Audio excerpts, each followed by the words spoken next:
The Dutch flag was one of the first tri-colored flags in the world, and it inspired many other flags. Let's take a look. It's red, white, dark blue. But the color of the Dutch people is orange, right? So why isn't the flag like orange? Well, the orange, white, blue flag does exist, but it is fairly controversial up till this day. So if you want to know all about that, I advise you to watch this video till the end. In this video, we're going to discuss the Dutch flag, its history, and also similar flags. Stay tuned. Hey, welcome back regular viewers. If you're new, I'm Stefan, I'm a history teacher, hustling history for you. And if you find this content interesting, please consider subscribing. Also hit the notification bell to become part of the hustle. Let's start. Red, white, and dark blue. What does it mean? Well, the flag originated from the County of Holland and was mostly inspired by the coat of arms of Bavaria. So the colors do not have a specific meaning. Up until the Dutch Revolt, the Low Countries were controlled by the Spanish Habsburgers. Now the flag they used was the flag of the House of Burgundy. Why? Well, that was because the House of Burgundy took over the Low Countries and eventually it was inherited by the House of Habsburg. When Willem of Orange started the Dutch Revolt in 1568, commencing the 80 Years' War, he fought under the Prinsenvlag, which was orange, white, blue. This flag was also used by the so-called Sea Beggars, Watergeuzen in Dutch. These were the allies of Orange, who came from the sea and captured coastal cities, starting with the Dutch city of Den Briel, which they liberated, took over, depending how you look at it, from the Spanish in the year of 1572. After the 80 Years' War was over, the orange-white-blue flag was replaced by the state's flag, the Statenvlag.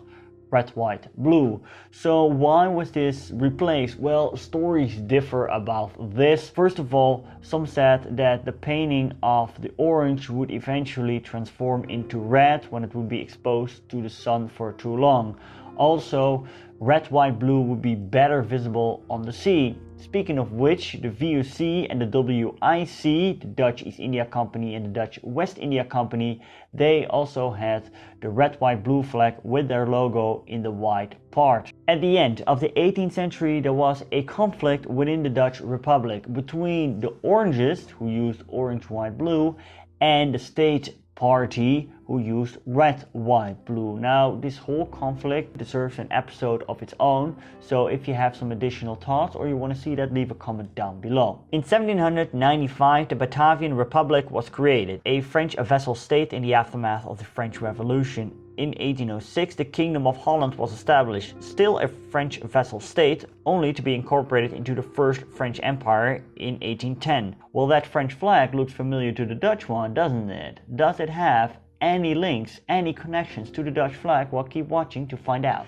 Actually, the Dutch flag as of today is not the actual state's flag, because the state's flag was basically red, white, blue, and the current flag is red, white, dark blue. Now, why is that? This was changed in the Napoleonic times. The blue became darker for the navy of the Batavian Republic, but the Batavian flag, there was also a small painting in the corner.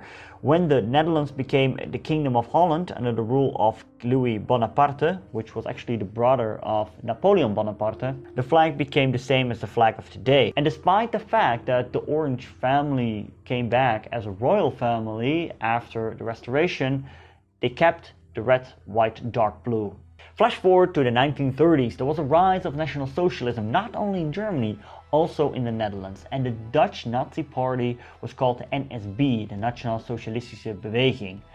They used the orange, white, blue flag. Well, up until that point, there was no official royal decree yet on which flag to use. But that changed, because Queen Wilhelmina signed a royal decree determining that the red, white, dark blue flag were to be used, and not the orange, white, blue flag, and this was to make a firm stand against National Socialism. So now you may wonder, so when the Nazis attacked the Netherlands and they conquered it, did they then use the orange, white, blue flag? No. In the Nazi-occupied Netherlands, the swastika flag was used. The Prince's flag, the orange, white, blue, is as of today pretty controversial. And why is that? Well, that is because the flag is used by current extreme right-wing Dutch organizations like Stormfront, the Dutch People's Union and Voorpost. Also, the fairly right-wing Dutch party, the PVV, used the orange flag in some occasions, sparking protests, and this led to a whole debate between ignorant right-wing people and easy-herded left-wing people. So if you ask me, is this orange, white, blue flag, this Prince's flag, is it an extreme right flag? Should it be banned? Well, if you ask me, I don't think it's by its origins an extreme right-wing flag, because Nazis didn't exist in the 16th century, yet the flag has been stained by the Dutch Nazi Party in the 1930s and also by these extreme right-wing parties as of today. So I must say I actually like the colors a lot, but oh well.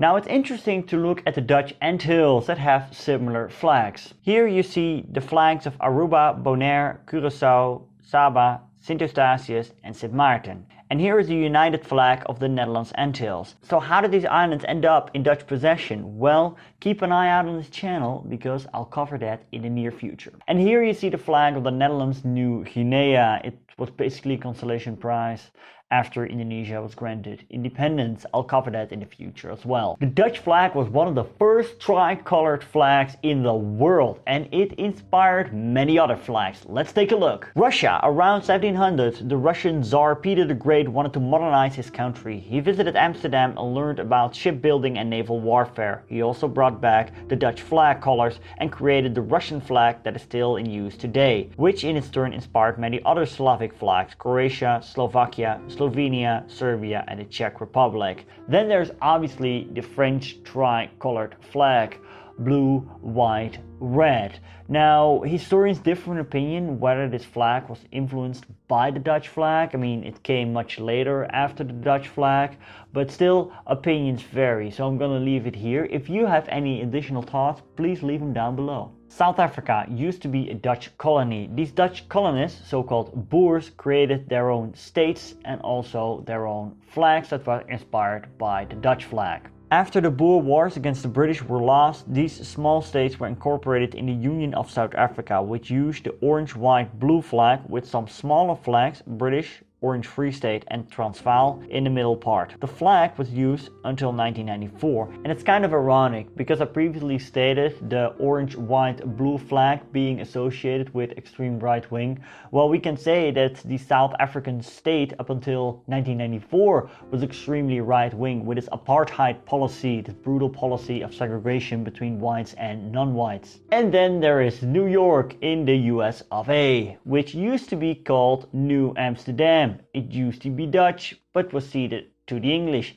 Yet, the current flag of New York, it's still orange, white, blue, with a logo in the middle that originated from the Dutch colonization. And then there's a flag of Luxembourg. Well, that must be associated with the Dutch flag, right?